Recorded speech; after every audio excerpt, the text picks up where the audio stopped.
Yep. This is May the Sith Star Wars edition of Mr. Benja's 80 Experience. Welcome. This is the thing I've been doing pretty consistently for the past 2 weeks. I'm glad to say that I made it all the way up to May the Sith. Now, this is a Star Wars holiday right after May the 4th. Everybody knows about May the 4th be with you, but on the 5th, we celebrate May the Sith.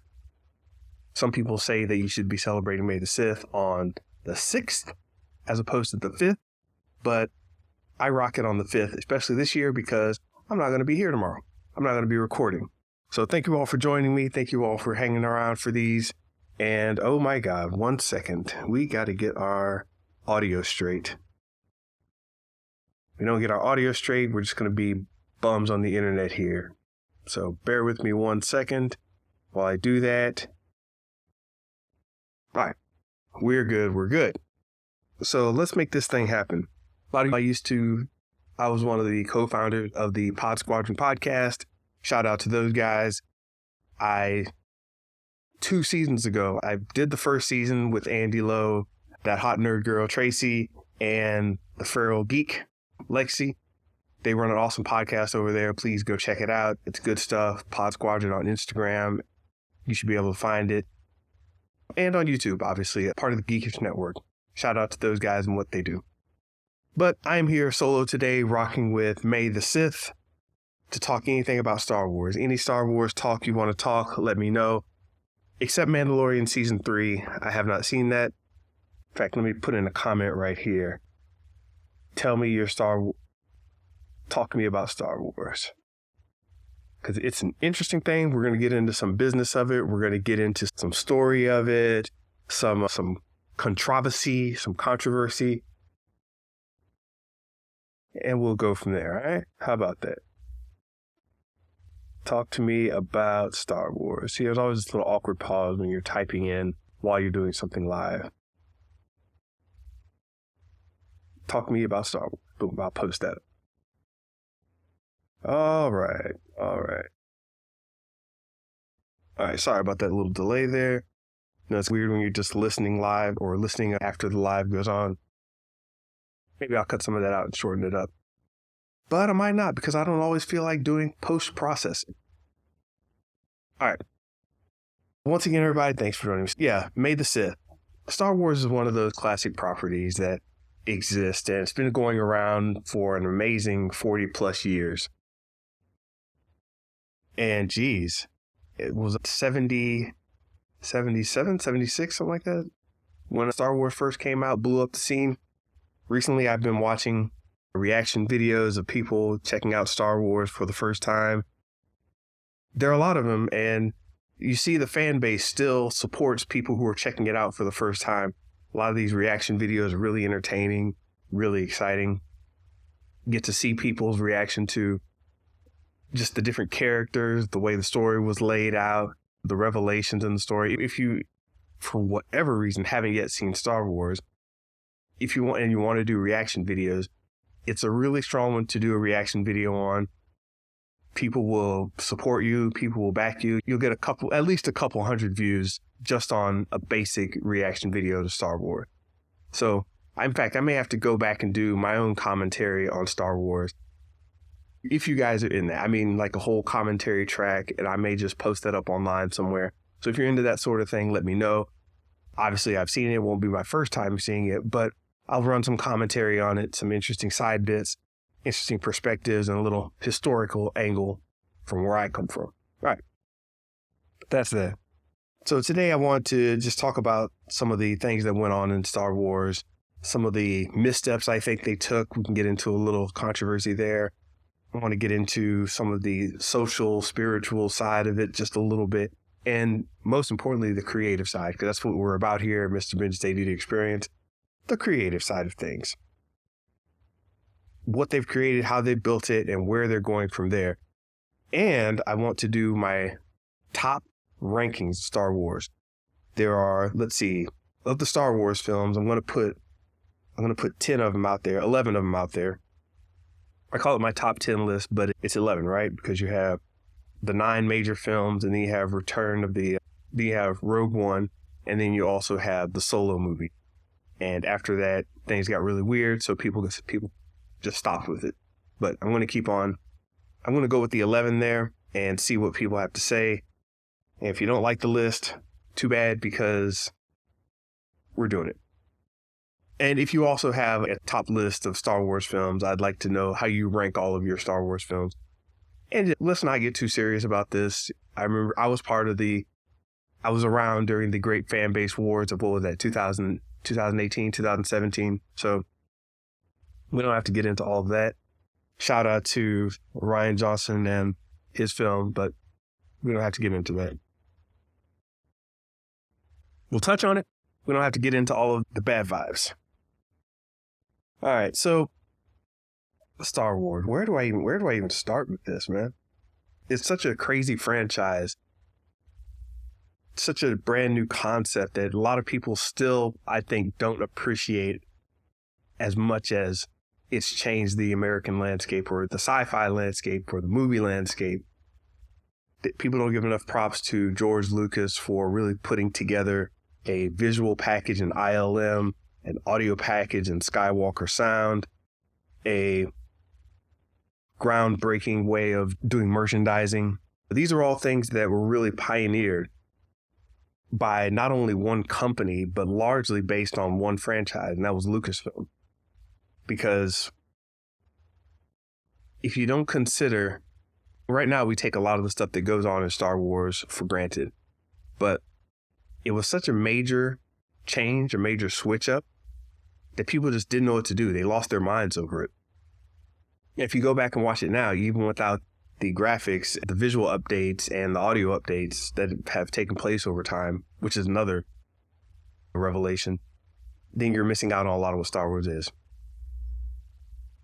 I think at the time, you got to remember, at the time, Star Wars was, sci-fi it wasn't a thing in a major sense like it was before Star Wars. People were into war movies. What the heck is that noise outside? I'm going to have to go outside and tell people to, whatever they're dragging across the street there. Bizarre.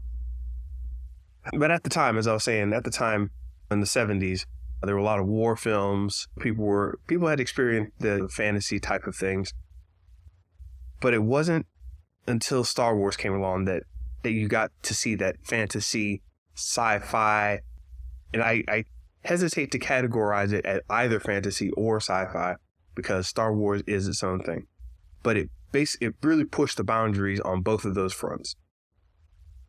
And as a creator, you have to respect it. You have to respect just coming out the box saying, this is my vision for something. I want to push forward and make this happen. I have these references. I have these angles, and I think we can do this large, epic drama. I think we can do this, and we're going to do it. I'm going to make it happen. Shout out to Lucas for pushing all that through. He got a lot of backing, had some friends with him. But if you go back and search the history, search the way the original film was made, and subsequently the original 3 films were made, you'll find a lot of creative entrepreneurship, a lot of creative drive, a lot of creative artistry pushing through and making that film happen. A lot of you that don't know, there was an outline for this whole saga, a general outline, and a lot of it was written up, but Lucas could only secure the rights to do the one. He only knew he was going to be able to do the one film, A New Hope. And with that knowledge, you know what, I can only get one film out. Where should this story start? And that's actually a problem for a lot of creators when they have these ideas. I have this huge scope of ideas. Where do I start with it? Where does my beginning and end? Where do I put a chapter points on and say, this is the story I want to tell, the part of the story, the segment of the story, the segment of the saga, I should say. Which story can I pull out of this entire saga that's going to represent what the whole thing is all about? It's going to set the tone for everything else. Because even if in his mind, Star Wars had so many other things going on, there had to be something that he held on to or that the people could latch on to as their core bit of the story. And this is very important when you're coming to the audience for the very first time. You're coming to the stage and you're saying, here's my entry into this landscape. Here's what I'm saying. I don't know how a lot of manga does it. Usually the manga starts with a singular character and not such a wide and expansive world. But that's what happened with Star Wars. We got a large world, but we were also able to focus on one character's drama. And that's very easy for movie audiences to pick up on, that one character, that one little story. If you try to bring too much into it, then things get convoluted and you can't really do the big world like that. Marvel is another similar thing, but Marvel is completely different beast because it has so many different characters to pick from in this whole big universe that isn't really connected, but is connected by everyone's love for comic books. If the comic books weren't around and people weren't making those connections, the fans weren't making those connections for Marvel, it wouldn't have succeeded like it does. Same thing with DC, any of the comic book league, any of the comic book franchises. You only have one character in Star Wars that you're going to try to start from. So that was hard to do for Lucas, but nevertheless, he pulled it off. And after that original success, then all these comic books, and then all these side stories, and then all these extended universe novels and mini novels and graphic novels, all these other stories started to come to light. And they're still going on. Rise of the Old Republic, the game, expanded the world, expanded the story. You had the High Republic even coming out, and then stories afterwards about, which has been changed a lot since the 80s and 90s. But a lot of that backstory was starting to get built out. Very intelligent way of laying out the landscape, very forward-looking, and this is a kind of creative push and a kind of creative vision that you need to hold on to if you really want to make a lasting mark, where what you're doing has a personality, it has a vibe, it has a zone, it has a mold that you set up and people can live from, people can work from, people can develop from, and people gain a lot of things from when they consume it as a product. So if you got any thoughts on Star Wars, definitely let me know. So let's take a look at some of that creative vision. I'm just going to go over some parts of it that really stuck out to me. First of all, when I saw Star Wars as a kid, I believe, if I remember correctly, I was taken to see Empire Strikes Back first. And then I ended up seeing Star Wars on video cassette later. I think that's how it happened. Because I was very young, and I can't remember which one I saw first, actually, because I was so young. I just remember driving to the theater. We had this theater in Tallahassee, Florida. Oh my gosh, I forgot the name of the theater. I believe it's gone. I think it's gone now. But it was a theater, Capitol Cinemas. There it goes. Wow, I remember that. It was at the bottom of this hill. And the thing is, you would drive down Monroe Street, and at the top of the hill is where you would start to make your way off. It's like not an off-ramp, but you would make your way off the main road down this winding switchback type of canyon hill, and you would see the theater at the bottom of the hill in this huge parking lot. Normally, you would drive, and then you'd pull into the little off-ramp, and you'd go back and forth 1, 2, 3 times down this long winding hill, and then you arrive in the parking lot. And at the very top of the switchback, that's what they call the going back and forth down a hill. At the very top of it, you could see all the way down the winding road, and you could see the theater, the cinemas, down at the bottom of the little valley, the bottom of the hill. And it was always sparse. And then you see this big brown building in the back, and everybody would park and go enjoy the movie. This day, I remember it was me, my dad, my brother. I don't think my sister might have been with me. I can't remember. As I said, I was very young. But I remember hitting the top of that hill, And unlike any other time I had driven on that hill with my family, it was stopped. Traffic was stopped all the way up to the top. And it was just inching forward. And I was like, what in the world is this? How could there be so much traffic? I'd never seen this one. I was so hyped. There was so much hype. I wasn't like upset about being in line or anything. I think I had to have seen Star Wars on video cassette first because I was hyped for Empire Strikes Back. I don't know if I was hyped with the commercials or hyped from my brothers and my cousins who remembered Star Wars, but I was hyped on it. So I think I may have seen Star Wars beforehand. Anyway, but not in the theater. Empire Strikes Back was definitely my first theater outing. And I remember getting in line and everybody being so hyped. And this was my first experience with a really long theater line. So we were in line, everyone's talking Star Wars. I was hyped about it. And I can't tell you exactly what happened. As I said, I was just a young kid.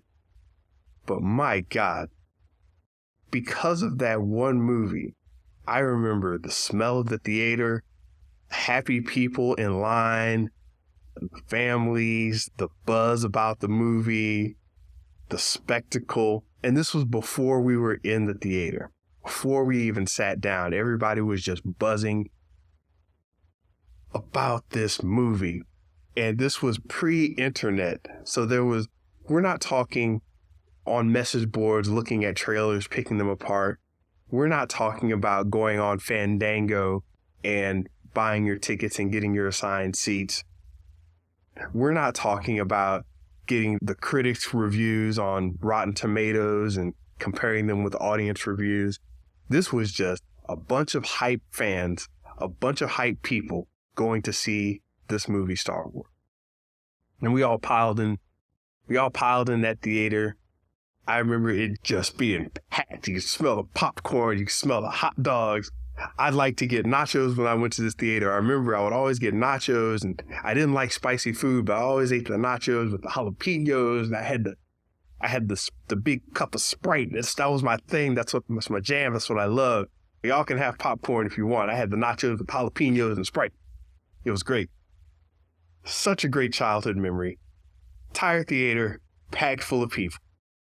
And I want to say my mom was there too, but I can't remember. Sometimes my mom she'd like to take a break and would let us go to the movies, and she would just take a break at home, just chilling out. I think we did that a lot. My mom, she didn't always like going to the movies, and she wanted that break, so she would do that. But nevertheless, a great family event. There were at least 4 of us there, I remember. And man, let me tell you, when you're in a theater and you hear that silence, that stark silence, when the previews stop, screen is dark, and those soft Star Wars blue letters come up. A long time ago in a galaxy far away. And then you get that ellipsis, 4 dots. You get that pause, goes away, fanfare comes in. Man, people lost their minds, dog. People just lost it. People didn't know what to do. Everybody was cheering and screaming. It was phenomenal. And I hold on to that memory hardcore. And that was my first real strong memory of Star Wars. And aside from that, I remember the shirts, the merchandising, the comics, and not the comics so much, the toys. Those all came along too. But that first introduction to Star Wars like that really set the tone. And now I want to look back and go over some of those parts that really stuck out to me as a creator and that I think helped pave my mind or pave the road for the way I think today about a lot of creativity. First, as I mentioned, was that sound. You didn't really get a lot of awesome sound like that in such an epic way in a lot of films. There were a lot of filmy type of operatic sounds. My mother was into opera. She was a professor of voice at Florida A&M University. So I was around the band, I was around the orchestra and operatic play type of settings for a while now. And hearing something that bold and strong in a film, in a theater, you really didn't get too much of that at the time. And nothing as well constructed and as well matched to the movie as that, at least for me as a kid. Now, I think when something is good, it's fine on its own. When something is good, it's okay, yes, that was very quality. But when it all wraps up together in this one product, I think when each of those parts can shine like that, it really makes it that much stronger. Ironically, another thing that I remember was Indiana Jones having a very strong presence because of that score. And there, once again, Lucasfilm. So it really got me thinking about the audio in that respect. Transformers did a pretty good job. Some other films I remember from that time. I don't know, but that stuck out to me, that Skywalker sound. And we were in one of the early theaters that had a really nice sound system at the time. And I remember, wow, the sound is hidden. This is the first time we were hearing like that little THX crescendo of that whole thing. That was just starting to be a thing at some point, but definitely not sure if it was in Star Wars back then or Empire Strikes Back, but that was that era when all of that was starting to become a thing, when sound was really starting to get pushed. And this is me at the forefront, at the dawn of this new audio experience. And Star Wars made it happen for me. I was like, this is important stuff. This is really making a mark on people. I didn't consciously understand it as such at the time. I just thought, this is badass. So definitely that sound. And if you think back to, and you can still see people who react to Star Wars today, they'll compliment the sound. They're like, wow, this sounds really good. The audio is what it's supposed to be. It's very iconic. Let's see. Let's just talk about some different things. There's Vader, his breathing. It's just iconic. You could always go around and people know what you're talking about. People get the reference. It's just that strong. After all these years, it's just that strong. The sound of lightsabers. That classic sound. And it's persisted all through time. And when someone makes a sound that sounds like that, they try to avoid sounding like that because they're like, oh yeah, you sound like a lightsaber. What are you trying to do? People can't even make their own sounds now because they sound like something that Skywalker sound made. There was, what else? Of course, the screaming sounds of the starships, the X-Wings, the TIE Fighters. TIE Fighters had a very specific sound. The X-Wings and the Destroyers all had their sounds. So it was just such a rich audio landscape that you had to really appreciate it for what it was. You're like, man, this is kicking, this is hitting. And I could go on about that. There were the sounds of the monsters and the creatures involved. It was just an amazing level of personality that I continue with. So Skywalker sound, man, props to them. If you haven't really listened to Star Wars on a nice system, you're missing out. You should definitely go back and try it out on a nice system. It holds up even today, and that epic feel is still there.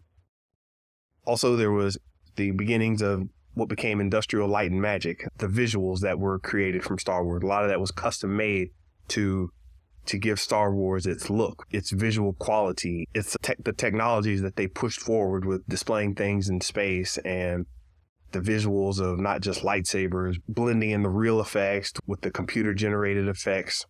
The visuals that came out of a lot of work was done in conjunction with, I believe a lot of it was done in conjunction with Jim Henson and the puppeteering that they did there in order to make Jabba the Hutt, in order to make all the characters from the cantina and so forth. I think there was a lot of collaborative work done there.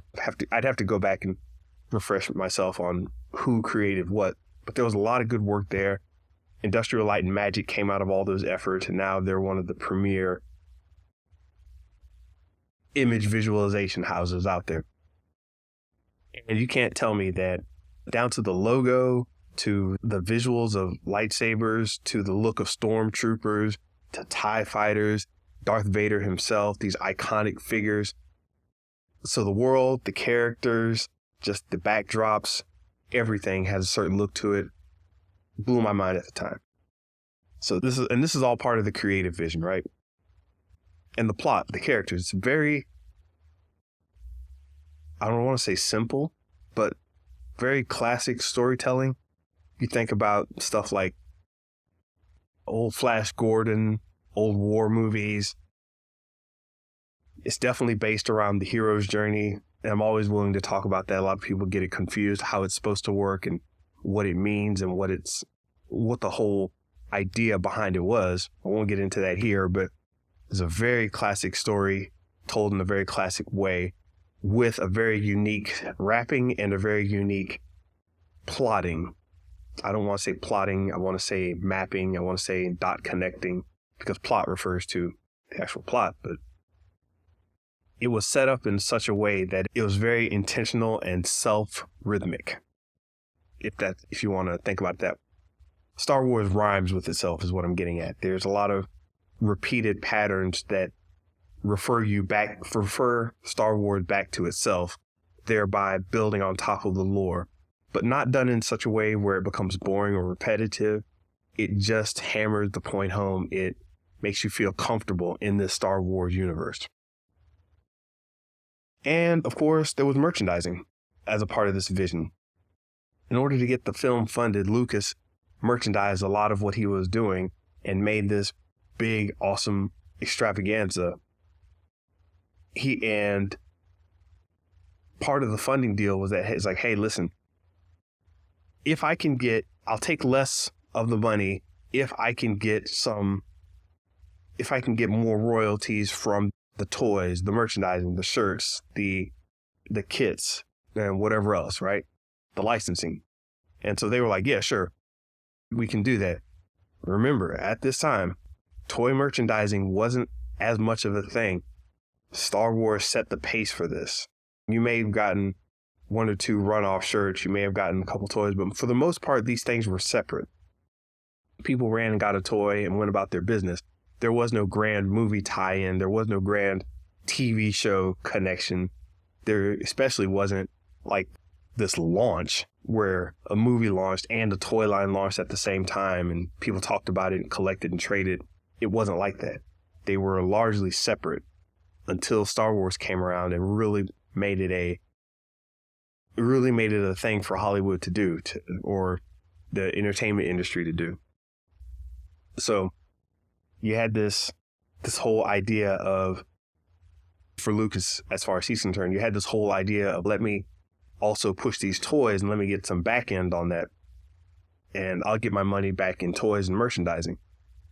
Kenner, toy company, and the Hollywood suits were like, sure, we'll go with that. This is how we'll do it. We'll run it that way. We'll get you a lot back end merchandising. So what ended up happening is, a lot of these side characters and background characters that didn't have full stories fleshed out, but you saw them in the background, they were interesting, and then you'd go to your Toys R Us, you'd go to your KB Toys, you'd go to your Kmart toy section, and you'd see, hey, here's this toy. Hey, I saw that guy in the background of the movie. I thought he was really interesting. Oh crap, he has a name. There's the Weekay, there's Bosk, the bounty hunter. There's IG-88. You're like, who are these characters? This is crazy. You just hadn't seen anything like that before. Things were connecting to the movie that were connecting to the toys. So you went and bought the toys. Somebody said, hey, what's that toy? And I got this character from the movie. And it was beginning to build up this cycle where people would talk about it. They'd market it. Once again, a lot of this stuff isn't on the internet. So you'd have to see people on the playground. You'd have to see people in comic book shops. And you'd start realizing that this is a bigger thing than just a movie. It was spreading, right? People would have collections. There were only a couple back then. It was like G.I. Joe, Transformers, Star Wars, to a lesser extent, Thundercats. But you'd have these big collections, and you'd go to someone's house and you'd start seeing, not even go to someone's house, but you'd read a magazine and you'd hear about somebody with the Star Wars collection. They'd have all of their figures lined up on a wall. I don't know how much of a thing this was. People collected things before, but it wasn't this commercialized toy, movie, book venture. This was crazy. It was just like, man, if you hadn't collected this, you didn't get that. And don't get me started with the mail-in offers, the special exclusive offers.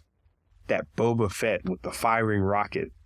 Like, they didn't make too many of those because of, dangers of poking people's eyes out or whatever. So they created this Boba Fett character, the one you got. And you had this Boba Fett character that everybody was scrambling to get. It was almost urban myth, right? That you had this character, and some people will tell you, yeah, I had one, and other people would lie to you and say they had one. So it was this crazy era of toy merchandising that got people swept up into it. And what was interesting about the toys is in between the movies coming out, you had to ask yourself, what did people do in the meantime? Because right now we can speak over the internet. So between the time of the movies coming out, people would buy the toys, they'd buy the comic books, and they would watch these specials on TV about, hey, here's some behind the scenes of Star Wars. A lot of your DVD extras that you see or the Blu-ray extras behind the scenes, a lot of that stuff would get shown on TV after the movie came out. So the movie would come out, the toys in the movie would come out, the merchandising would come out, everybody would get excited about it, then it would hit home video. Then when home video hit, everybody would once again get into the vibe of it, talk about it, watch it at home, have watch parties with their friends, buy toys. Again, you'd have TV specials coming out. After the home video market, you'd have television specials coming out. And then at some point, they may play it on TV as a special airing, maybe a one-time thing on a Friday or Saturday night or a Tuesday night. People would sit down and all watch Star Wars all at the same time because it's not like you had streaming where you could watch it when you wanted to. So it was this whole thing. And by the time that wave was dying down, they would start prepping you for the next movie. They're like, hey, listen, this other movie's coming out. We have Empire Strikes Back. We have Return of the Jedi coming out. It was a whole success. Speaking of the next idea after merchandising was the trilogy. This whole idea that you got 3 movies that were all connected, it wasn't so much of a thing back then. You may have had some underground art house movies that were loosely connected. You may have had a couple sequels that were connected, but they felt like, oh, that movie succeeded, let's do it again. And let's have another character. Okay, let's have these characters do the same thing on the beach, or let's have them do it somewhere else. Or maybe you got like a James Bond where they weren't really sequels, they were just more movies in that same vein. But a trilogy where you're like, there's going to be episodes 4, 5, and 6. What's this all about? Crazy time. But that's enough of the history of that. I guess I'm saying that to say this whole creative thing, there were so many different creative individual elements of it that made sense back then. I wonder what the creative thing is going to be that blows people's minds in the future. And maybe it'll come from Star Wars, maybe it'll come from something else. Maybe people won't even see it as groundbreaking until it is groundbreaking. I think the TV shows, the streaming shows on Disney Plus may have tried to start into that a little bit, but I think Marvel may have actually overtaken them in that regard, but we'll get to that later. And yeah, the characters. So after the merchandise, you got this trilogy, 3-part story, crazy, everybody's mind is blown. And then you've got the character. You've got this incredible array of opposing characters, right? That always, and we're talking about the mirroring, the rhythm of Star Wars, how it rhymes with itself, there's not just, and people say, oh, it's too simple. There's a black and a white, a good guy and a bad guy. It does a lot of different interplay with how you look at things. There's a lot of, it's an extremely complex layer of things, right? And you may not see it as such because it seems so simple, but it's finely tuned for something to be this basic, this simple. And I really don't want to use the word simple. I don't want to use basic. I don't want to use the word fundamental, but it's classic. That's one of the best ways I can put it. It's very classic and very sophisticated, how it's built. Let me put one in you that you don't know. Think about Star Wars. Luke is supposed to be the everybody person, just a basic individual. And young, idealistic, trying to get things done. And a version of him in the future is the older, dark, covered up, mechanized, can't breathe, stodgy villain. So these are two opposing forces, the young and the new, the old and the crusty.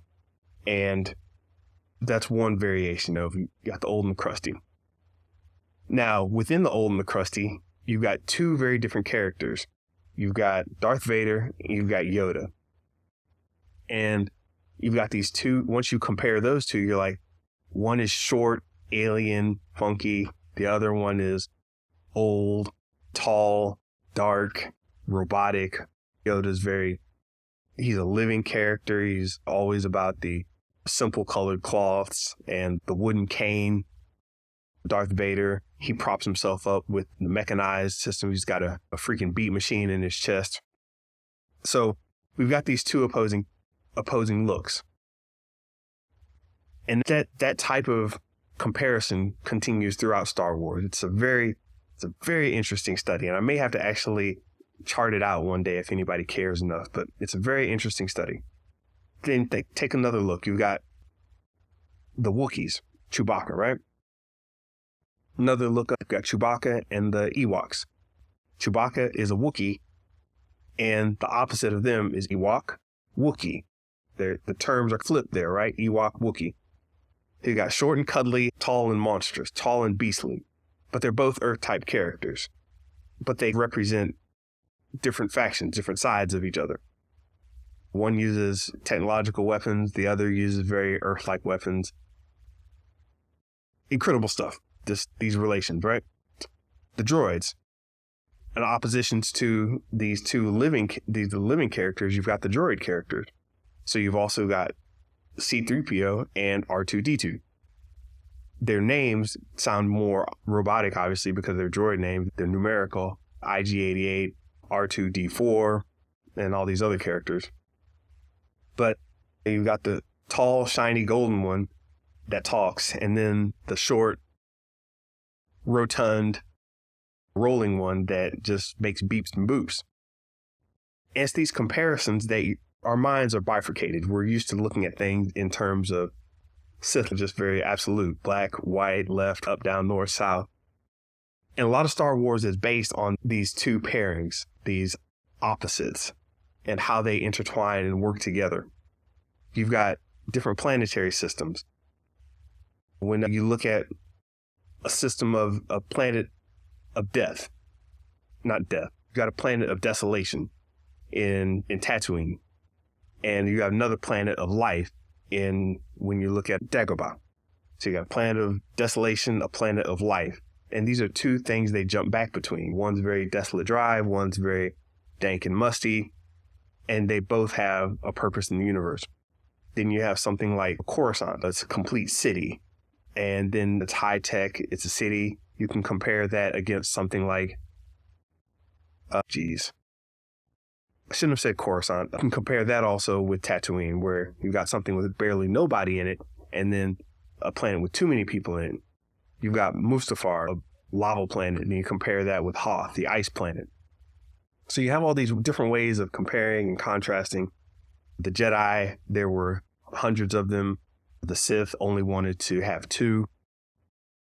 It's just these contrasts and comparisons that you can always make in Star Wars. And I think a lot of that is what kept the original trilogy. I say original trilogy because it started to get more confusing later on. We'll get to that later, especially after Lucas left. A lot of these vibes weren't held on to as strongly, and I think that's one of the mistakes they made. In fact, I'm already 43 minutes in, so let me wrap this up quickly. But that was the vision there. I could talk about that for hours on end. And I have. As I said, I ran a podcast called Pod Squadron on this. Shout out to those guys again. Anyway, let me drop my rankings here. I know a lot of people have been waiting on the ranking. I want to go ahead and make an assertion about what I think are the top 11 Star Wars movies ranked do not take this terribly seriously.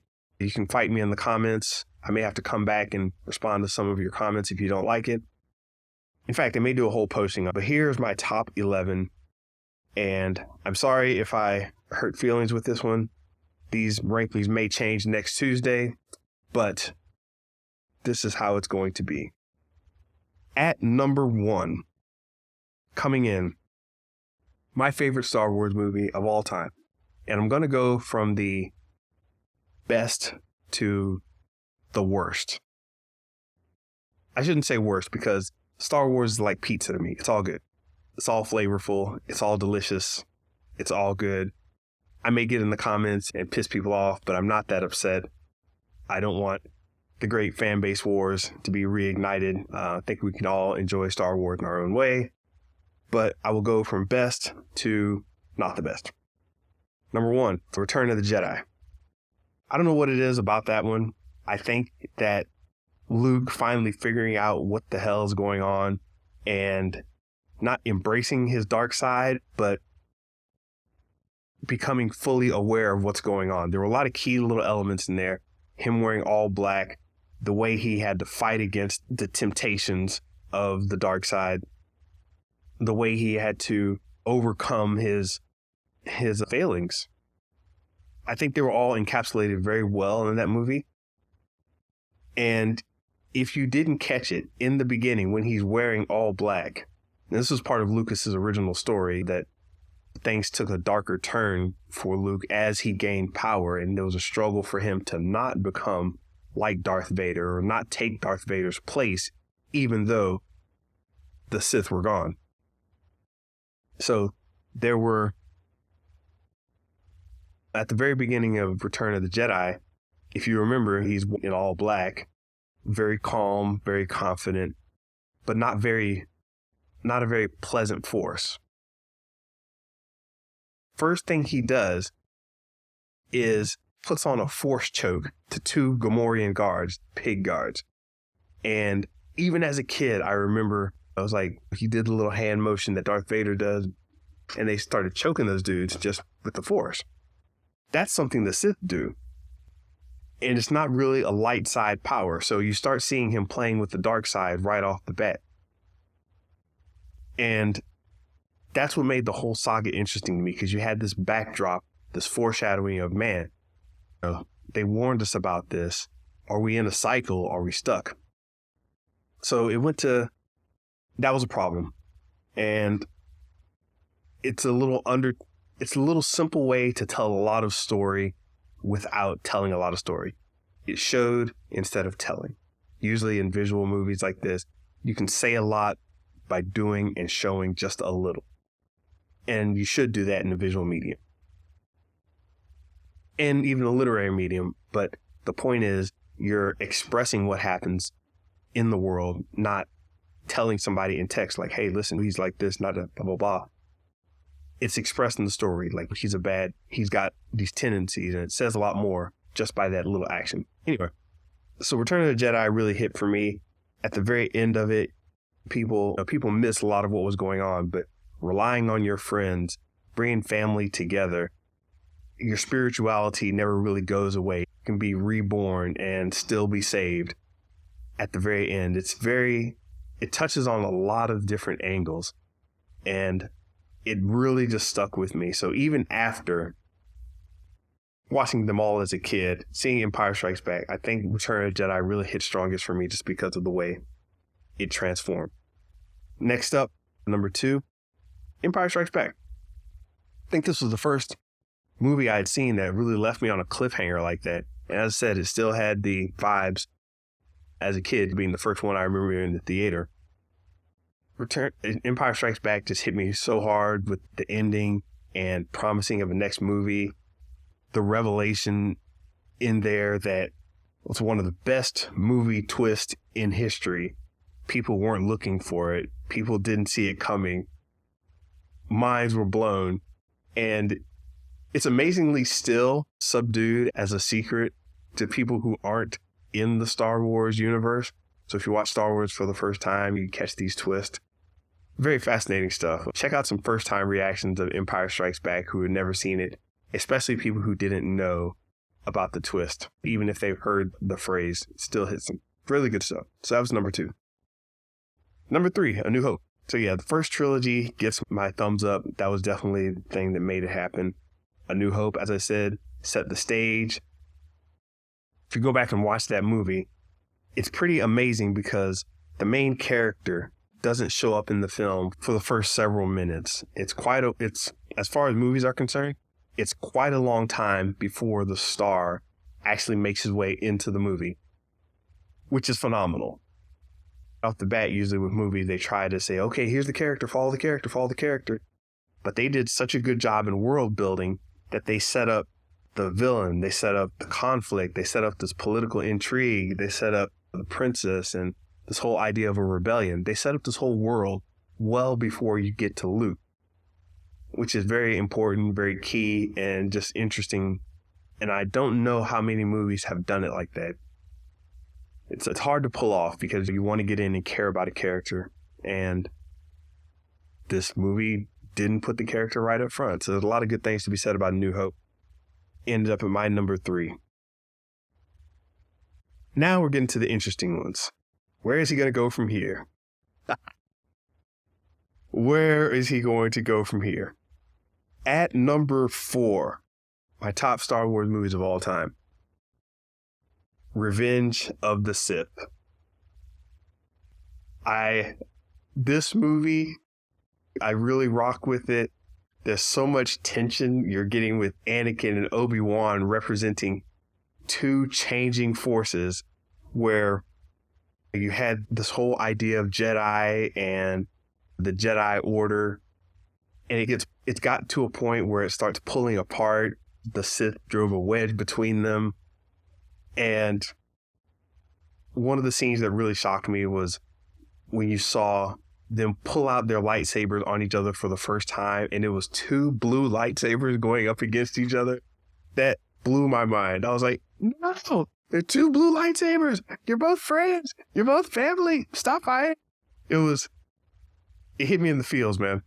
Seeing the genesis of this new era going into the next segment of Star Wars, just watching that all play out, it's like, how well of a story can you tell when you already know where it's going?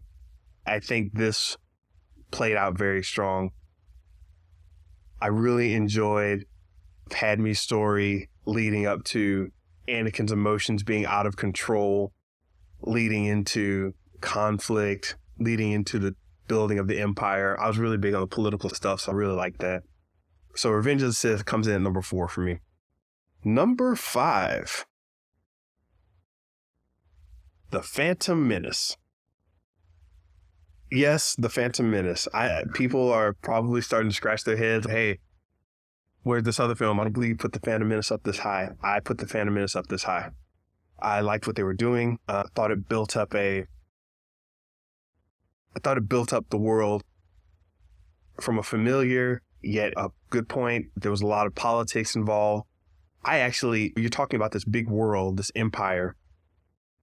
I tend not to look at these movies individually. I think this is why it's up so high. I tend to look at them as a large spanning story, and this is going to explain some of my choices to you.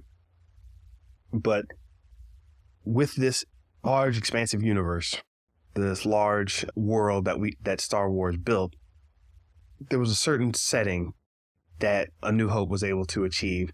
And I think you needed to go back to something very simple, because the story just basically breaks down to, let's find out who Anakin is, have a pod race, and have a fight with the Sith.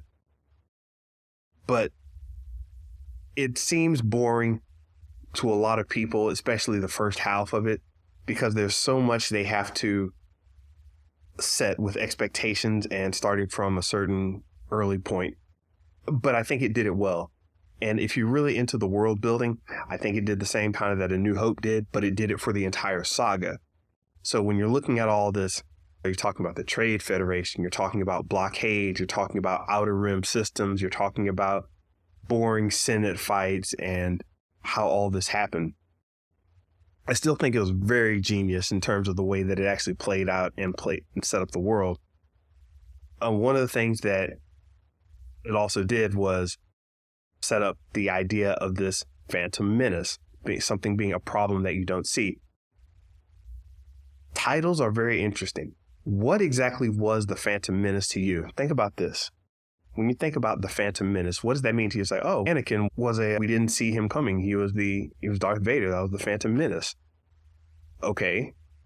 That's one way of looking at it. And in fact, if you remember the movie posters, it totally blew my mind. A lot of people who were so removed from Star Wars lore, when they saw the Phantom Menace posters, they saw the little picture of Anakin standing in front of a rock, and the shadow on the rock was in the shape of Darth Vader.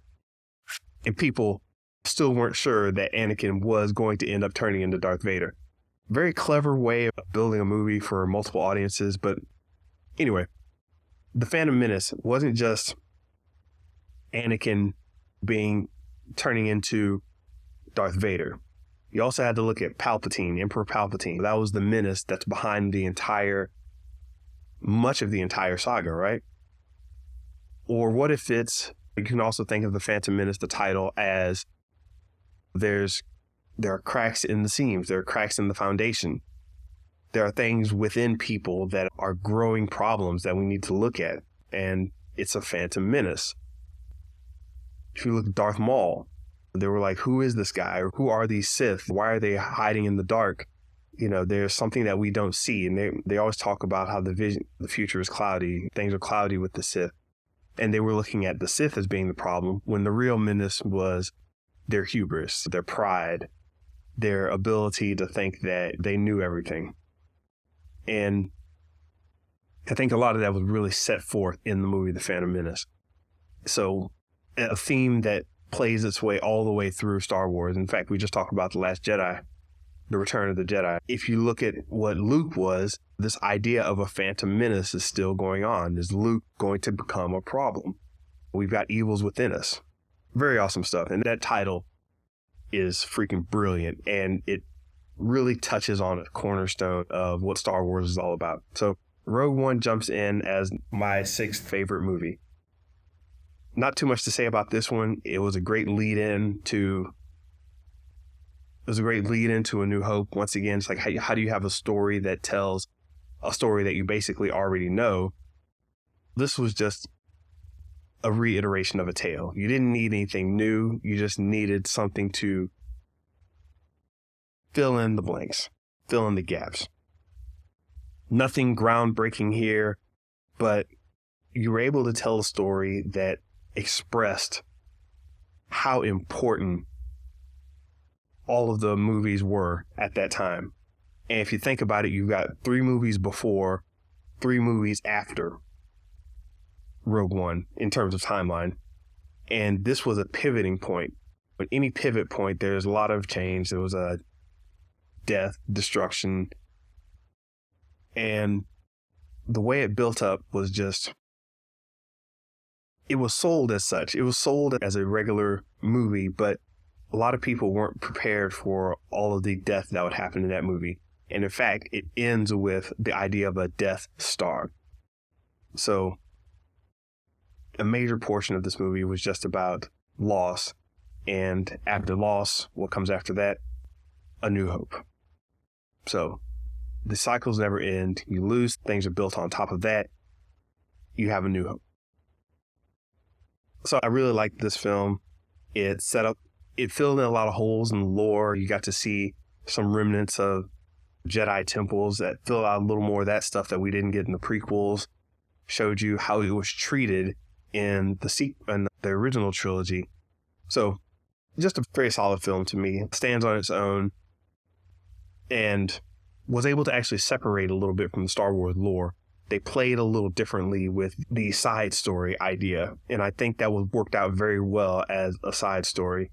We got to see titles done a little differently. We got to see characters expressed a little differently in terms of people outside of the main Jedi, Sith.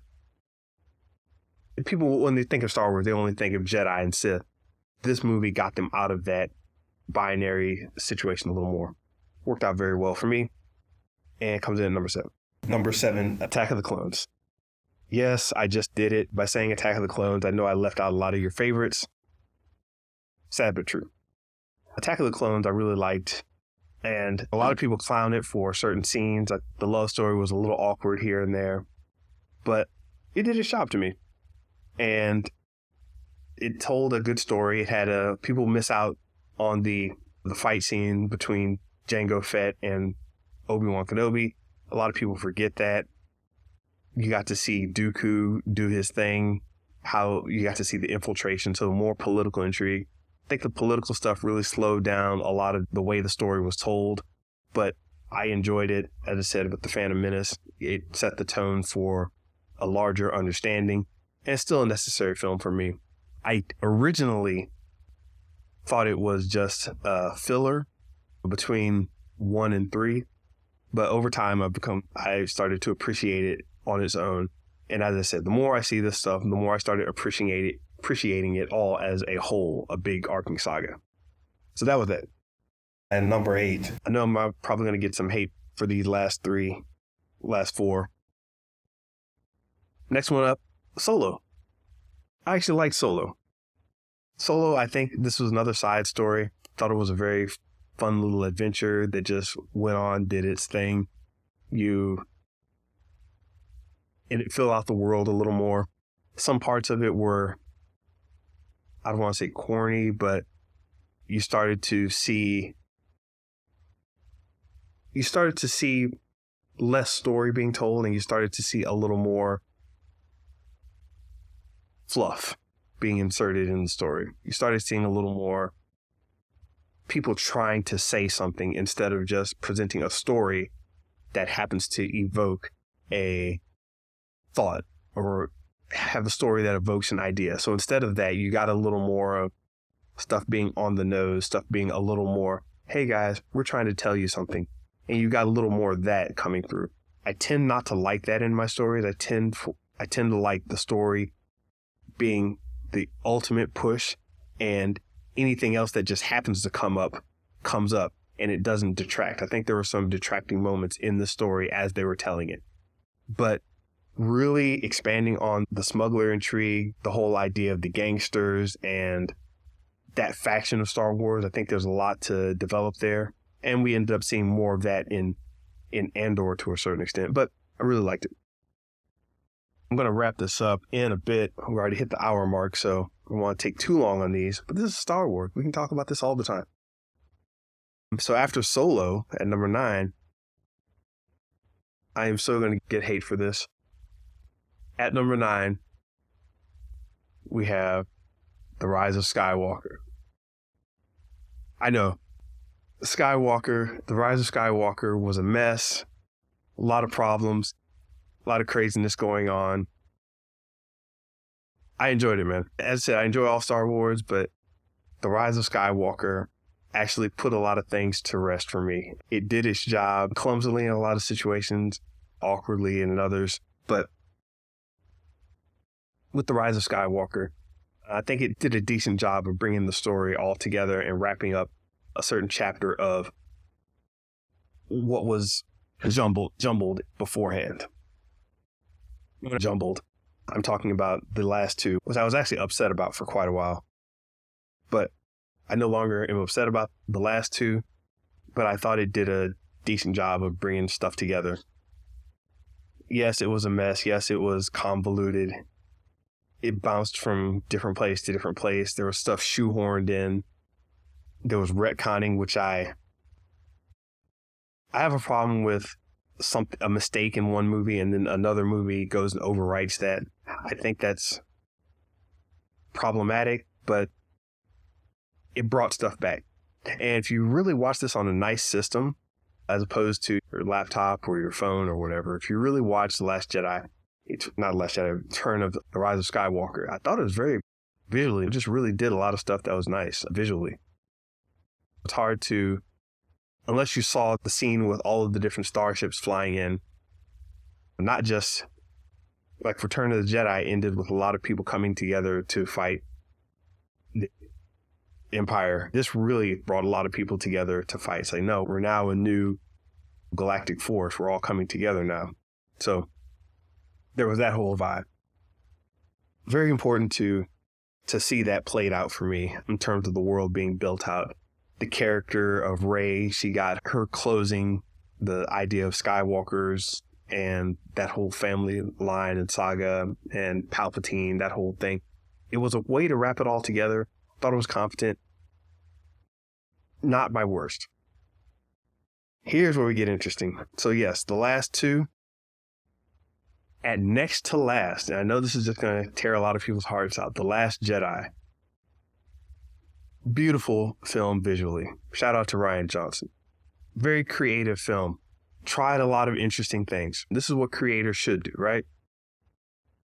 But I think Rian Johnson did what he did at the expense of the rest of the saga. Threw away what had been set up in all the films before it, in a lot of senses to me. Started to veer off the path, and people would complain that, hey, why did you do this? Or how dare you change that and that? And other people would say, hey, you needed to change. How do you grow? It's look, I understand that he grew and that it built on things. And this whole idea of, yes, the Force isn't relegated to just the Skywalkers. And I was thinking to myself, it never was. You saw the prequels. You saw like hundreds of Jedi. These people all weren't Skywalkers. What are you talking about? So I was confused by a lot of the reasons people gave me for such pushback, but I understand it. I understand that these points of view are valid. They just didn't match with my criteria. So in my criteria, I'm looking at the overall scale of things, and I think that it just felt a bit too jarring in how they played things out. What they did with Snoke, what they did with the idea of Jedi and Sith, and I even liked the Canto Bites. I thought that was pretty cool. Having the whole animals running, and some people thought it was a waste of time. Sure, but it worked for me. It played out. I thought a lot of the movie was a bit divergent, so having this one divergent scene in a divergent movie didn't matter so much to me. So Canto Bight was fine by me, that whole adventure.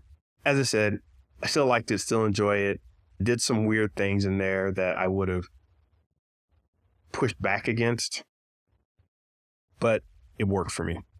I just didn't feel that it needed to divert from overall story, and especially the movie before it.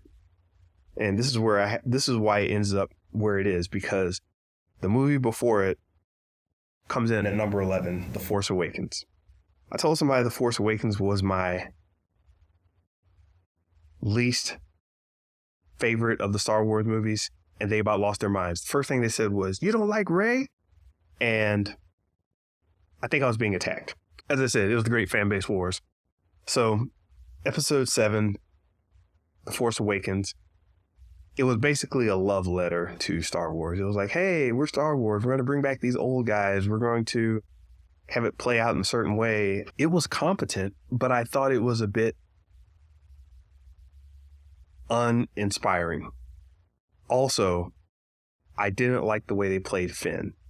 And this goes back into other issues, but it was the first time I had seen what I call false advertising from Star Wars. When you had your boy Finn holding up a lightsaber, the idea for an incredibly rich story, a stormtrooper goes rogue and becomes a force for good. They have him holding a lightsaber, and he ends up getting laid out by a lightsaber by somebody else. Never had his comeuppance, and a lot of this was set up in The Force Awakens. So if you actually ask me, I do go back and forth between The Force Awakens and The Last Jedi as my least favorite. But I fault The Force Awakens for being not as exciting and a little dry. I get what it was trying to do, but The Last Jedi was far more expressive, far more entertaining, and I will take that over being not that exciting. There was a lot of setup involved. Hey, we have this, for an inexplicable reason, a shiny stormtrooper That's like the head of all stormtroopers. We have all these random things just showed up. And this is the J.J. Abrams way of storytelling. So it just didn't hit for me as being very exciting. It was just set up without being as strongly contained a story in itself. So that was why it ended up being where it was trying to reconnect to a lot of people, replayed a lot of tropes. And there was a whole bunch of, hey, I'm Harrison Ford, I'm back. And hey, this is happening again. Or hey, how's it going? And there was just a bunch of, hey, we're back. This is a love letter to Star Wars. I don't want a love letter. Continue the story. Let's keep it pushing. But I understand that those types of movies are very endearing to a lot of people, and a lot of people really enjoyed it. I didn't have a problem with Rey, too much of a problem. I thought that the character could have been fleshed out a bit more. I thought we could have ended up with a little more of an impetus for why one would get wrapped up and involved in all of this. To have somebody completely devoid of any connection, it just seemed lacking to me. So that's that. And I want to be able to put a character up and be able to say, yes, this person did this because of this. And a lot of stuff that happened with Rey, it seemed, for me, in terms of the way all the Star Wars had been told, it just seemed very just because. So that was my thing with The Force Awakens. As I said, none of these are bad movies to me. There's some corniness. There's some dry parts. There's parts that are overdone. As I said, I'm digging the political talk in The Phantom Menace and Attack of the Clones. So that, what does that tell you? I'm the guy who was into that. So if you're into this for whatever reason, let me know. But that was my top 11, I'm sorry. And what do we have to look forward to? This is going to be a 3-parter. So basically got the history, the top 11, and where we're going from here. My new hope for Star Wars. Listen, I should do a whole new podcast on this one and just break this up into 3 parts. Should I break this up into 3 parts? No, I'll continue with this. I'll just finish this up. Where we're going from here, all hope lies in building off of things like the Mandalorian. I'm going to cut this one a bit short. I need to do some research. I need to flesh this out a little more, but I want to talk about where Star Wars can go from here. By the way, highly recommended honorable mention goes to the Clone Wars animated series. It happens between episodes 6, 3, and 4. It takes place somewhere in that overlap. I'm sorry, no, it takes place between episodes 2 and 3. It starts to overlap in those stories. So it bridges between Attack of the Clones and Revenge of the Sith. The animated version, not the CG or the 3D animated. I'm talking about the cartoon drawn by animator Genndy Tartakovsky. He was the guy who was pushed behind that. So it's got a certain look and feel to it. It's incredibly short. Season 1 is only an hour long. Season 2 is also pretty short as well. Forgot how long that one lasts. But these are very quick little vignettes that you can just plow through. They're on Disney Plus. Refresh yourself on what happened in Attack of the Clones, the movie, and then watch Clone Wars. It's just Clone Wars, animated. Then watch that. Then refresh yourself on what happened with episode 3. You don't even have to watch the whole thing, episode 3, just see the beginning. And you'll see how all this stuff connects in a very interesting way. Really did a lot with a little. Highly recommended, honorable mention. I don't know where to put that because it's not film per se, so I wouldn't rank that anywhere, but definitely worth watching. Especially if you're watching any of The Mandalorian, Rebels, Bad Batch, or anything like that, definitely take a moment out to check out Clone Wars animated. All right, so now we've got all these other shows and where I think they can go from here. Right now, it's a mess over there at Lucasfilm, and I've actually checked out a little bit because what they've started to do is build what I call Easter egg storytelling, where they're trying to do a little bit of what Marvel does, and hey, here's an Easter egg. This is exciting because it references this crazy toy that you've never seen, or or this old animated film. And I'm like, yeah, I don't care about that. Give me that story. Give me that plot. Give me an extension of the entire Star Wars saga. Let me in on more of this big scale adventure. I think that the idea starts out good in all of these, with The Mandalorian, seasons 1 through 3, Bad Batch, Rebels. But I think they fall into the trap of not getting to the point and not sticking to the world building, character building story. I think you start to get into a lot of other stuff where you're just creating episodes that, hey, let's tell this weird backstory of X, Y, and Z and have this funny thing happen and reference that. And sure, you can do world building and all of that, but it can't come at the expense of telling a solid story. That's got to be in place. I need to care about these characters before you put them in a world. I need to understand how this world affects the overall plot. I need to understand why all of these things are coming together. I had almost lost hope until I saw Andor. And Andor was even too much for a lot of people. It was very slow, very plodding, but it was really good. You can't watch Andor off to the side and can't just be walking around the house with Andor playing in the living room. You have to actually sit down, watch it, take it in. And it's a little hard for people to do that now with Star Wars. Star Wars is a little more easily digestible. Not that Andor should have been anything different, but I think that's an example of going hard in one direction, and they did it well. Actually, I say that the Book of Boba Fett went hard in another direction, where you're doing the Easter eggs, the fan service, the wouldn't it be cool if kind of storytelling. And I think that has a place, but you see what happens when it's too separated from the main story. And on Andor, I think we see the other end of that, where when you're too far into the weeds of Star Wars, where you're too ingrained in how does one character fly from one location to another and really get some lean in television. I think it was a bit too much for people's taste.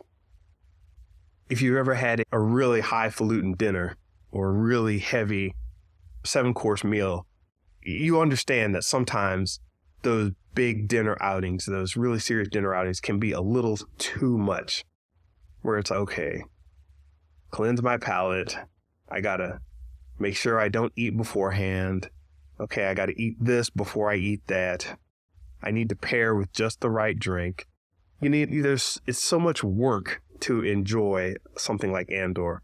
Not that it doesn't pay off, but that was another extreme. So I think they're still finding their footing after being separated from George Lucas. Did George Lucas have goofy ideas? Yes. Did he need to be reined in? Yes. Probably. But I think we're starting to see what happens when you go farther and farther from the, not source material, from the source idea, the creative genesis. And for any creator, if you've got something good, you need to really understand how to grow that thing and not try to cut off a chunk and just say, we're doing this over here. This is how I like to respect the nature of what was built. Respect the reasons that a lot of these things were constructed in the first place. As I said, Andor really blew my mind in terms of what was possible, even with the realization that it was probably a bit too much for people.